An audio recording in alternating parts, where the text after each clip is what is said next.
What if the financially smartest decision costs you something no future income can buy back?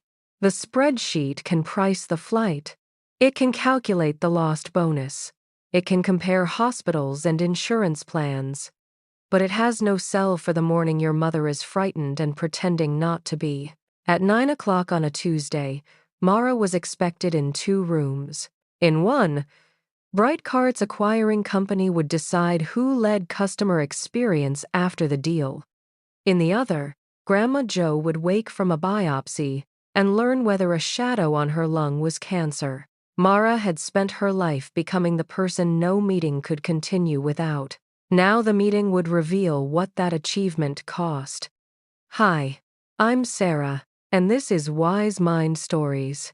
In this episode, you'll discover why emotion is not always the enemy of a sound financial decision, how children learn money from the choices we model, and one 2-column exercise for seeing the costs a spreadsheet leaves blank. Mara believed she had to choose between love and responsibility. The deeper conflict was between 2 definitions of responsibility. The biopsy had been planned for Thursday. Then the hospital called with a cancellation. Tuesday at 8:30. Or wait another 3 weeks. Grandma Jo said 3 weeks was fine. Her voice said it was not. The same afternoon, Ben announced that Brightcart's acquisition was active again. The buyer's CEO and integration team would meet Mara's group Tuesday at 9. No remote option, no second presentation. The final leadership structure would be decided that week. I need you in that room, Ben said. My mother has a biopsy. Ben's face changed. Is there someone else who can go with her? Mara disliked the question. She also knew why he asked it. The procedure was routine. Daniel could take Joe. Lily could visit after school. Mara's presence would not change the pathology. Her presentation could affect her compensation by hundreds of thousands of dollars over the next several years. The math did not whisper. It shouted. At home, Daniel said, I'll take her. You think I should go to the meeting? I think your mother should not sit alone. Those are different questions. Mara wanted him to make the decision so she could resent him instead of herself. He refused. In Spreadsheets Don't Care About Your Feelings, Housel describes buying a first home with his wife. They intended to be analytical. They would compare options, resist emotion, and make the largest financial decision of their lives with discipline. Then they arrived at a house with a tree swing and fell in love. By pure spreadsheet logic, this is a terrible process. But the home became the place where they brought their children, lived ordinary family mornings, and created memories no financial model could record. Housel says they did not regret the decision. The lesson is not to buy any house that creates a feeling. Emotion without boundaries can produce ruin. The point is that important human returns are real, even when they are difficult to quantify. A model that cannot measure them does not prove they are worth 0. What cannot be priced can still be part of the cost. Mara built a decision sheet. Meeting attendance, high career impact. Medical usefulness, low. Alternative support available, yes. Probability of serious diagnosis, unknown but statistically limited. Every cell pointed toward Brightcart. Then, Lily entered the room. Is Grandma going to die? We have no reason to think that. Then why did she give me her train cards? Mara closed the laptop. Joe had been distributing small objects all week. A scarf to Mara, recipe cards to Daniel, the train deck to Lily. The spreadsheet measured the procedure. It had not measured fear. Housel's chapter about children argues that kids learn money less from formal lessons than from thousands of observed moments. They watch what makes adults anxious. They notice which work calls interrupt dinner. They see whether a raise creates gratitude or new dissatisfaction. They hear how parents talk about people with more and people with less, Long before they understand a budget, children build a theory of what money is for. Mara had told Lily that family mattered most. Lily had also watched Mara miss the school presentation for a table, stop listening during the leadership dinner, and treat work emergencies as more legitimate than personal moments. Children do not ignore the contradiction because the speech is sincere. They learn the contradiction. Your children learn what money means by watching what it is allowed to interrupt. "What do you think I should do?" Mara asked. Lily shrugged. "You always say the meeting is important." The answer contained no accusation. That was what frightened Mara. Her daughter had accepted the hierarchy. At the top, people who paid Mara. Below them, people who loved her and would understand. Understanding had become the tax the family paid for Mara's success.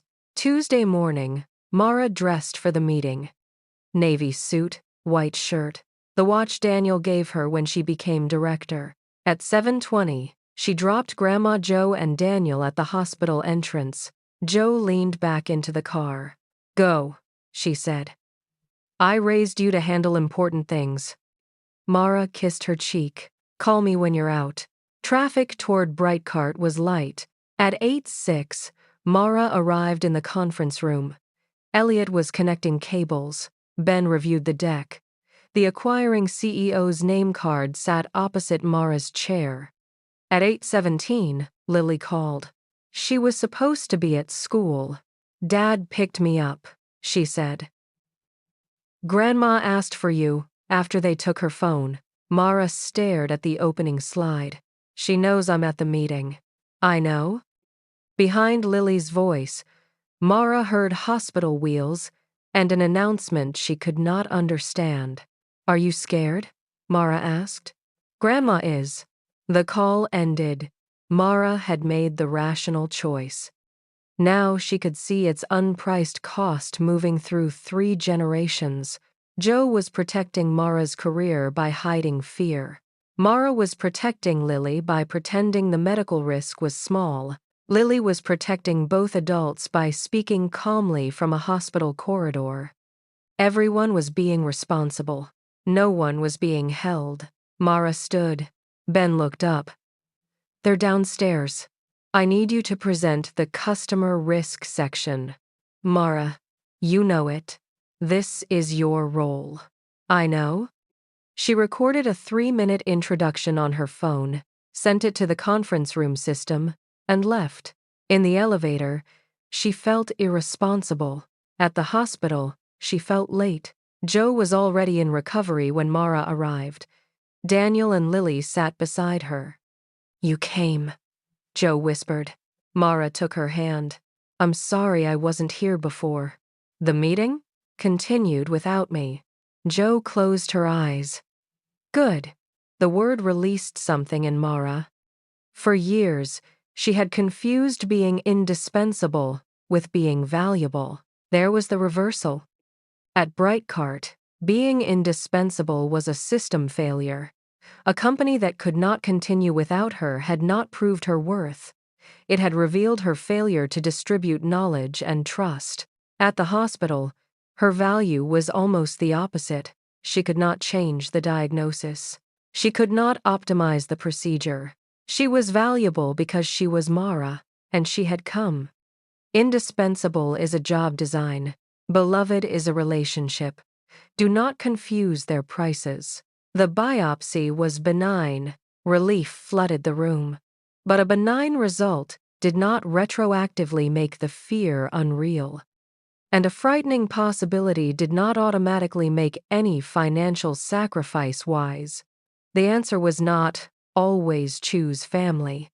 The answer was to include the full human return before choosing. Emotion is information. It is not authority. Math is a boundary. It is not meaning. Good spending often lives in the negotiation between them. The tree swing can matter. The mortgage payment still has to fit. The memory in a family home can be priceless. Maintenance, safety, and future care still require numbers. The hospital morning can matter more than a meeting. Repeatedly abandoning work without a plan can still destroy the income that supports everyone. Housel's point is not to crown the heart over the head. It is to stop pretending that only one of them belongs in the room. At 12:40, Ben called. "The presentation went well," he said. Mara waited. They asked why the director was not presenting. "What did you say?" "The truth." There was a pause. "Elliot is being considered for interim vice president during integration." The words hurt. Mara did not pretend otherwise. Leaving had a professional cost. It might become a large one. This was not a movie where the morally satisfying choice instantly received a promotion as applause. She looked at Joe asleep beneath a thin hospital blanket. "I understand," Mara said. Then Ben added, "They also want to meet with you separately. Your regret curve redesign is the only part of Ascend they believe is defensible long-term." Two truths again. She had lost something. She had not lost everything. The book's discussion of the finer things adds one more warning. People often obsess over tiny, visible expenses because they are easy to calculate, while avoiding the few large decisions that shape years of financial life. This is sometimes called the law of triviality. Attention flows toward the question everyone can understand, not necessarily the question that matters most. Mara had spent hours comparing grocery subscriptions and restaurant bills.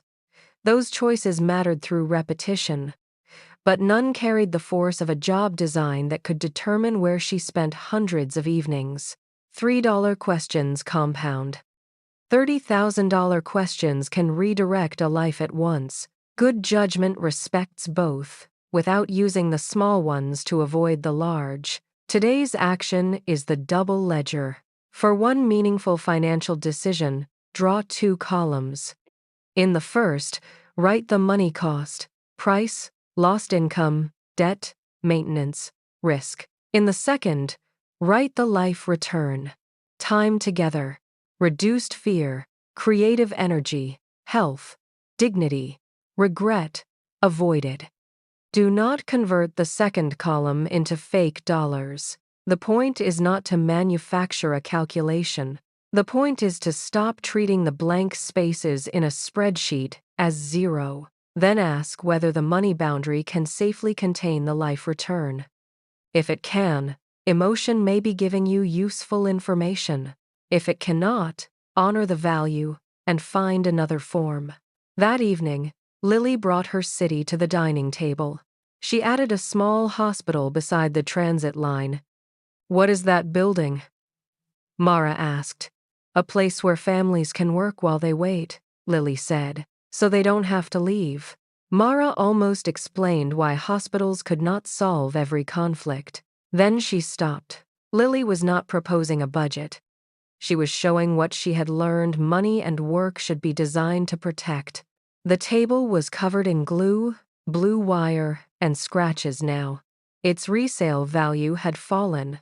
Its life return had finally begun to rise. The spreadsheet told Mara that her mother's biopsy was covered and her presence changed no medical outcome. It did not know what Lily was learning, what Joe was hiding, or which morning could never be repeated. That is today's insight. Emotion is not always a flaw in the decision. Sometimes, it is the only instrument detecting what the model cannot measure. Use the double ledger once today.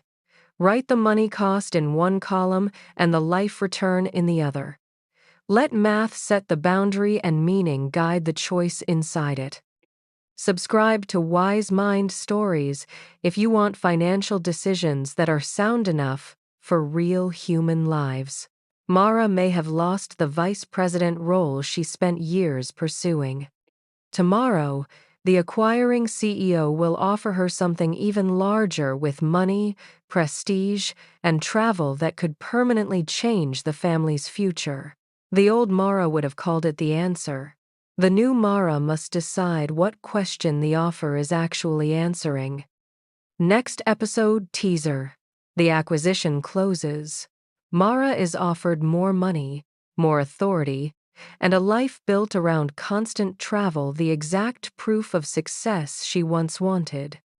To answer, she will have to combine every lesson of the season into one sentence strong enough to survive both fear and greed.